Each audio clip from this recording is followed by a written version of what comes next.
नमस्कार दोस्तों, मैं हूं योगेंद्र शर्मा, आपके अपने YouTube channel youth study point पर। आज है 20 मई और 20 मई को जितने भी महत्वपूर्ण प्रश्न हमारी प्रतियोगिता परीक्षाओं को प्रभावित करने वाले हैं, उन सभी पर हम विस्तार से चर्चा करने जा रहे हैं। अपनी आज की चर्चा प्रारंभ हो उससे पहले चलते हैं हम हमारे कल के प्रश्न की ओर। कल का प्रश्न था, ज़ीफी का अधिग्रहण किस कंपनी के द्वारा किया गया है? विकल्प हैं फेसबुक, गूगल, ट्विटर या अमेजन। तो इसका सही उत्तर था फेसबुक। फेसबुक ने ज़ीफी का अधिग्रहण किया है, जो कि एक इमोजी बनाने वाली कंपनी थी। इससे पहले फेसबुक ने व्हाट्सएप का भी अधिग्रहण कर लिया था। अब हम चलते हैं हमारी आज की वार्ता की ओर। दोस्तों, यदि आपको ये वीडियो अच्छा लगे तो आप इसको लाइक जरूर किया करें और जिन्होंने अभी तक सब्सक्राइब नहीं किया है वो सब्सक्राइब भी कर लें। तो आज का अपना पहला प्रश्न है, अम्फान तूफान जो कि अब सुपर साइक्लोन में बदल गया है, इससे पहले ऐसा तूफान भारत में कब आया था? 2001 में, 2000 में, 1999 में या 1998 में? तो इसका सही उत्तर है 3 नंबर विकल्प 1999 में। IMD अर्थात इंडिया मीटियोलॉजिकल रिपोर्ट डिपार्टमेंट के डायरेक्टर श्री मृत्युंजय महापात्रा के अनुसार इससे पहले ऐसा तूफान 1999 ईस्वी में आया था, जिसे कोई नाम नहीं दिया गया था। अम्फान तूफान की अब स्पीड हो चुकी है 220 से 230 किलोमीटर प्रति घंटा। यह है 15 किलोमीटर ऊंचाई तक, यानी धरती से 15 किलोमीटर ऊंचाई तक रहेगा और इसका जो कवरिंग एरिया है वो है 700 किलोमीटर। इसके लिए NDRF के चीफ श्री SN प्रधान ने कहा है कि सुरक्षा की पूर्ण व्यवस्था कर ली गई है और तीनों सेनाएं अलर्ट पर रखी गई हैं, यानी तीनों सेनाओं को इसके लिए तैयार कर लिया गया है। अब हम बात करते हैं कि सुपर साइक्लोन क्या होता है। तो हमने कल भी बात की थी कि सुपर साइक्लोन क्या होता है। तो मैं पुनः सभी तूफानों के बारे में बता रहा हूं।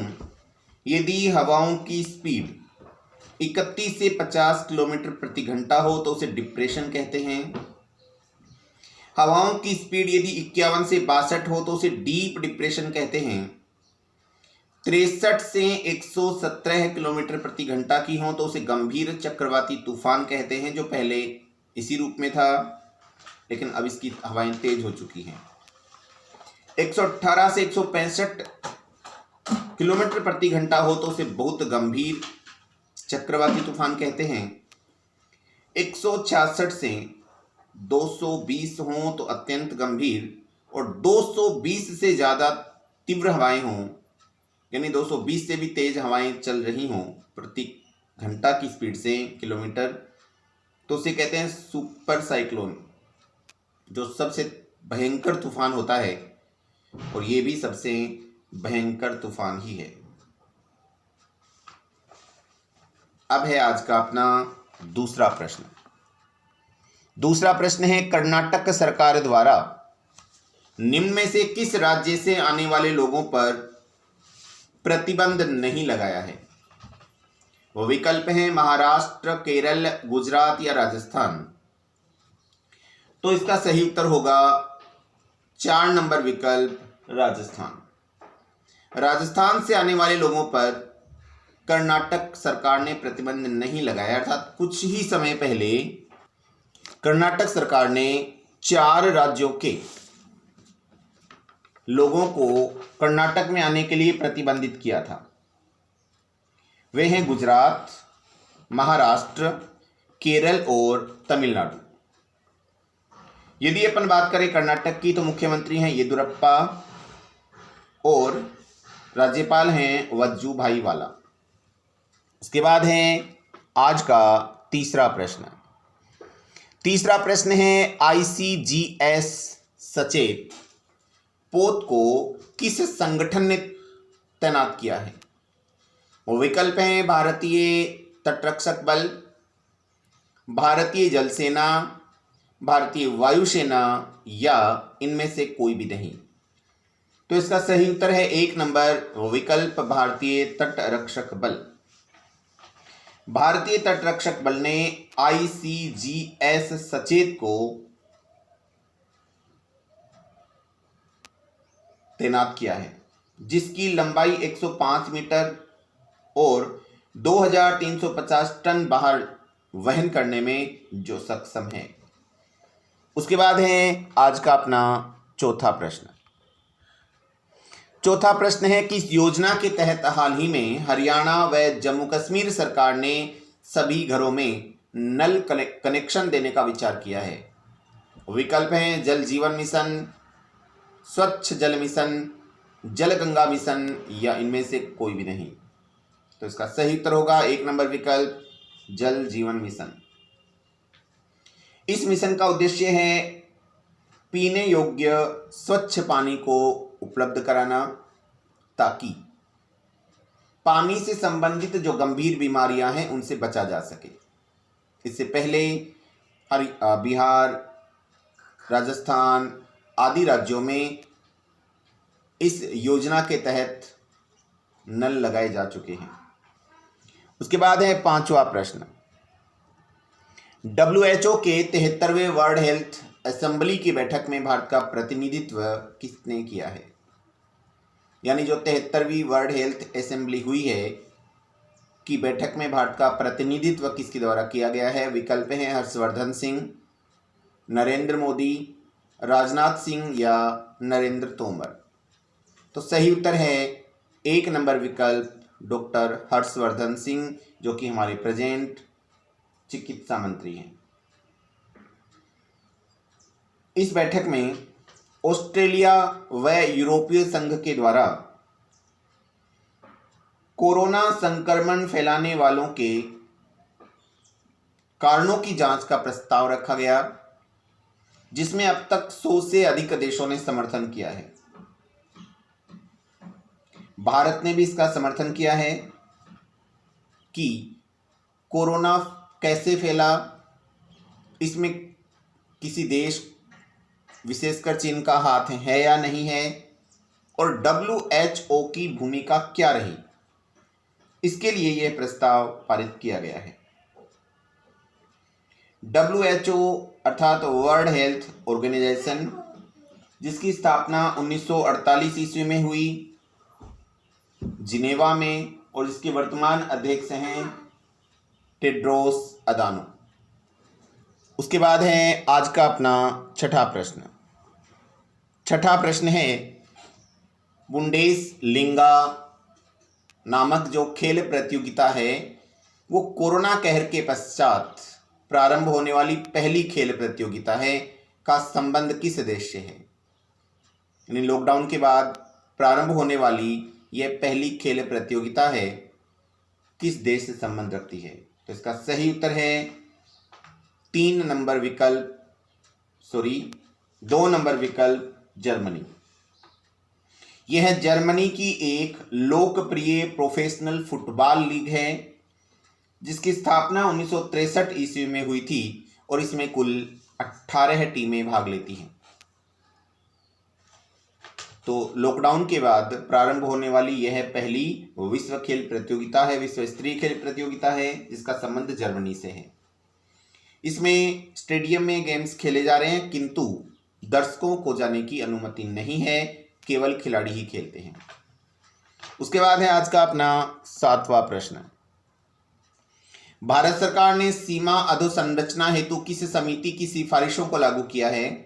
विकल्प हैं शेकातकर समिति, प्रफुल्ल देव समिति, कमलकांत समिति या इनमें से कोई भी नहीं। तो इसका सही उत्तर है 1 नंबर विकल्प शेकातकर समिति। सेकातकर समिति की सिफारिशों के अनुसार भारत सरकार ने 100 करोड़ रुपए से अधिक लागत वाले कार्यों को निष्पादित करने के लिए इंजीनियरिंग खरीद अनुबंध ईपीसी को अपनाया है। सीमा सड़क संगठन की खरीद शक्ति को 7.5 करोड़ रुपए से बढ़ाकर 100 करोड़ रुपए किया गया है। सेकातकर समिति का गठन 2018 में किया गया था। रक्षा मंत्रालय द्वारा इसका गठन हुआ और लेफ्टिनेंट जनरल डीवी सेकातकर की अध्यक्षता में इस समिति का गठन किया गया था।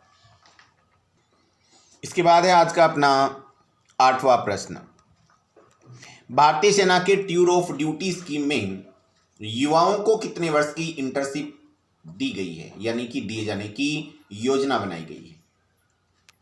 वो विकल्प हैं 5 वर्ष, 4 वर्ष, 2 वर्ष या 3 वर्ष। तो इसका सही उत्तर है 4 नंबर विकल्प 3 वर्ष। जो युवा सेना में अपना रोजगार नहीं चाहते हैं लेकिन फिर भी सेना के रोमांच को प्राप्त करना चाहते हैं, अनुभव को प्राप्त करना चाहते हैं, सेना के रोमांस का अनुभव प्राप्त करना चाहते हैं, उन लोगों के लिए 3 वर्ष का एक कार्यकाल रखा गया है। यानी कि एक प्रकार से कह सकते हैं कि 3 वर्ष की इंटर्नशिप रखी गई है ताकि वो अनुभव कर सके। इसमें एकल पद का बजट 80 लाख से 85 लाख रुपए तक का होता है। इससे होने वाली कमाई पूर्णतया कर मुक्त होती है, यानी कि इससे जो पेमेंट मिलेगा उससे किसी प्रकार का कोई कर नहीं कटेगा और अधिकतम 80 से 85 लाख रुपए आमदनी हो सकती है, जिसमें अधिकारियों से लेकर सैनिकों तक के रूप में काम करने को मिलेगा। उसके बाद है 9वां प्रश्न।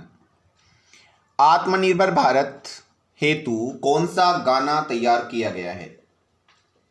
यानी हाल ही में आत्मनिर्भर भारत जो कार्यक्रम प्रधानमंत्री द्वारा लॉन्च किया गया था